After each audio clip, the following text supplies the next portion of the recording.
Assalamualaikum warahmatullahi wabarakatuh. Alhamdulillah.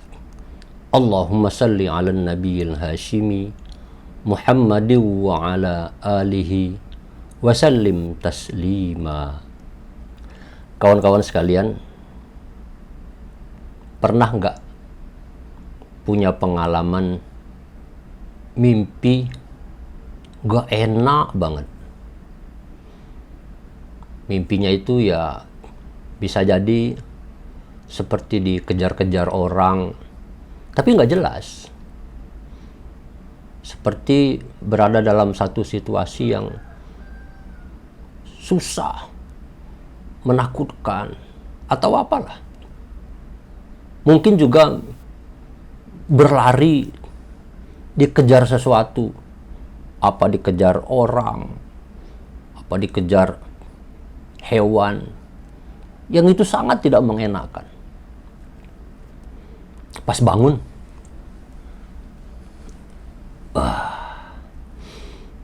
untung mimpi. Orang menyebutnya mimpi buruk. Kawan-kawan sekalian, kenapa ada mimpi? Dan mengapa mimpinya buruk? Sebelum perbincangan ini kita lanjutkan, mohon bantuannya untuk subscribe, like, dan share kepada kawan-kawan kita yang lain. Semoga perbincangan ini juga dimanfaatkan oleh mereka. Kawan-kawan sekalian, mimpi itu adalah pengungkapan kembali perasaan, pengalaman, bahkan pikiran, tindakan-tindakan pada masa lalu, yang itu semua terekam ke dalam memori kita. Kalau orang dulu menyebutkannya, masuk sebagai ingatan. Ada yang gampang dilupakan, ada yang lama sekali, tidak hilang-hilang. Atau sepertinya hilang, tetapi sesungguhnya masih ada di dalam, tetapi tidak keluar saja. Orang menyebutnya tidak di-recall. Zaman sekarang gampang memahaminya. Pengalaman, pemikiran, atau perasaan yang kita peroleh sejak masa kecil sampai dengan hari ini tersimpan di dalam memori. Boleh juga disebut tersimpan di dalam hard disk yang ada di dalam tubuh kita. Ada yang mengatakan di otak kita, ada yang mengatakan di dalam hati kita.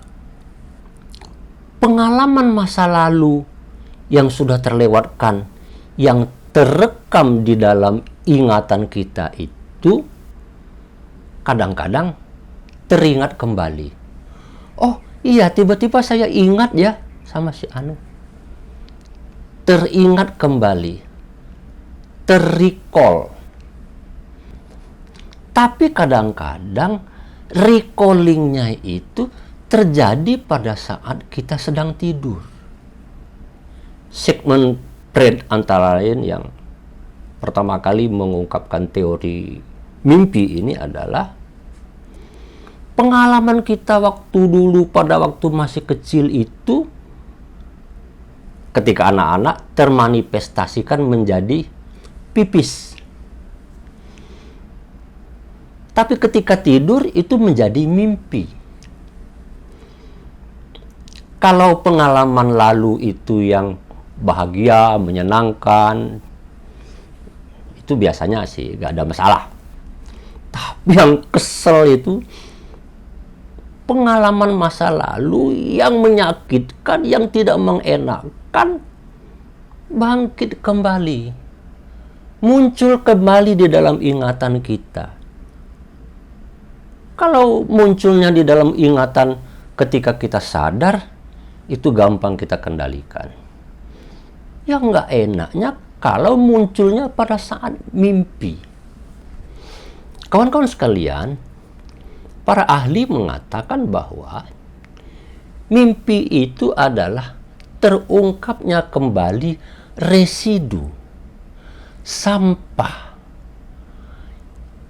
berbagai sisa pengalaman masa lalu yang terekam di dalam memori kita, yang itu tidak terhabiskan, tidak diselesaikan. Bahasa komputernya tidak di-delete. Sampah-sampah masa lalu yang terekam, baik itu pemikiran, perasaan, pengalaman perilaku, kemudian dia mengendap di dalam diri kita, tersimpan di dalam memori kita. Suatu saat dia akan muncul kembali. Bisa munculnya itu ketika kita sadar, lagi dalam kehidupan sehari-hari, sedang sibuk-sibuknya bekerja umpamanya, lagi ngobrol-ngobrol. Bisa muncul ketika kita sadar, tapi bisa juga muncul ketika kita sedang tidur. Jadilah mimpi. Nggak enak pas mimpi dikejar-kejar hewan umpamanya. Tapi kadang-kadang mimpinya nggak jelas. Pokoknya nggak enak banget mimpinya itu. Mimpi buruk itu kadang-kadang nyata dalam kehidupan sehari-hari. Pernah nggak punya pengalaman umpamanya? Kecopetan. Ya, nggak nyangka hari ini. Kenapa?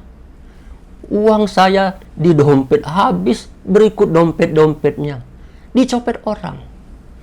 Sial apa saya hari ini? Saya punya pengalaman naik bis. Handphone kesayangan saya diambil orang. Aduh. Yang juga nggak enak, punya pengalaman disihir. Nggak sadar, didatengin oleh orang, dimintain uang, kita ngikut aja. Banyak kejadian itu.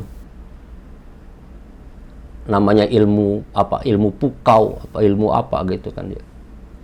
Pulang-pulang, mimpi buruk saya hari ini. Atau ditipu orang pada saat transaksi perdagangan, ketika kita kerja, ada proyek umpamanya, pokoknya dijahatin orang. Bagaimana rasanya kalau kita mengalami mimpi buruk seperti itu dalam kenyataan sehari-hari? Sial banget, si Anu itu.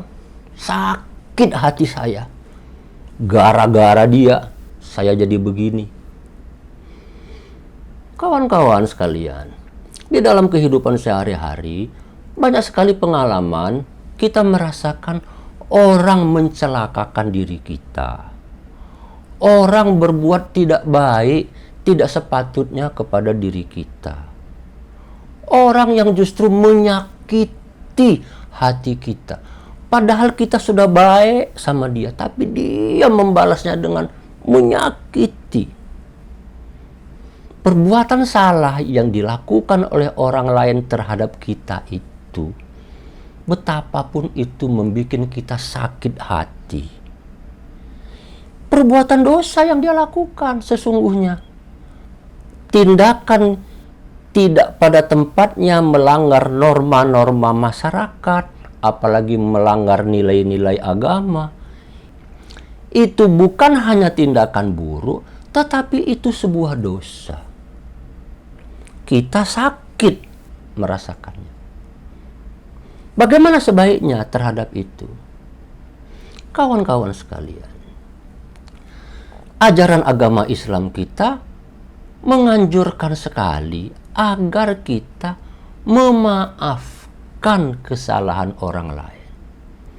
Setiap ada kesalahan orang lain itu, segeralah kita maafkan. Ini memang tindakan yang sulit untuk dilakukan. Mungkin kita meminta maaf maaf itu gampang. Maaf ya Pak, mungkin relatif gampang. Tetapi untuk memaafkan orang lain, itu sulit sekali. Boleh jadi mulut kita berkata, sudah saya maafkan. Tetapi di hati kita, di dalam kolbu kita, di dalam dada kita, kita belum memaafkan. Buktinya antara lain, kadang-kadang ingat lagi. Dan yang paling gak enak itu terbawa mimpi. Mengapa? Karena residu sampah keburukan yang nempel ke dalam diri kita itu disimpan di dalam memori. Tidak kita bersihkan. Kalau kita bersihkan, segera kita lupakan, secepatnya kita maafkan, maka kosong di dalam diri kita itu. Tidak ada sampah. Tidak ada sesuatu yang menjadi beban, mengganjal, dan hidup kita menjadi tenang. Kalau toh ada yang tersisa di dalam hidup kita itu adalah pengalaman-pengalaman yang sifatnya menyenangkan, membahagiakan. Kalau toh dia muncul di dalam mimpi, dia menjadi mimpi yang enak, membahagiakan, bukan mimpi buruk. Bagaimana pada saat bulan suci Ramadan ini? Kawan-kawan mengalami mimpi buruk? Tidak. Umumnya kita pada saat seperti sekarang ini, kita tidak mimpi buruk. Kenapa? Karena jiwa kita tenang. Dada kita bersih. Itulah sebabnya Rasulullah kalau dia mimpi, itu wahyu. Malaikat yang menyampaikan pesan dari Allah. Iblis, setan tidak masuk ke dalam diri Rasulullah. Kenapa? Karena Rasulullah itu punya sikap pemaaf. Sesuatu yang barangkali bagi manusia pada umumnya itu tidak enak, tidak baik. Bagi dia, bagi Rasulullah, segera dia maafkan. Orang yang mengancam mau membunuh dia saja, dia maafkan. Selama bulan puasa ini, selain kita meminta maaf kepada orang lain, lebih penting lagi adalah kita sendiri memaafkan orang lain itu. Kaitannya untuk kepentingan diri kita sendiri adalah membersihkan sampah yang masih melekat di dalam diri kita.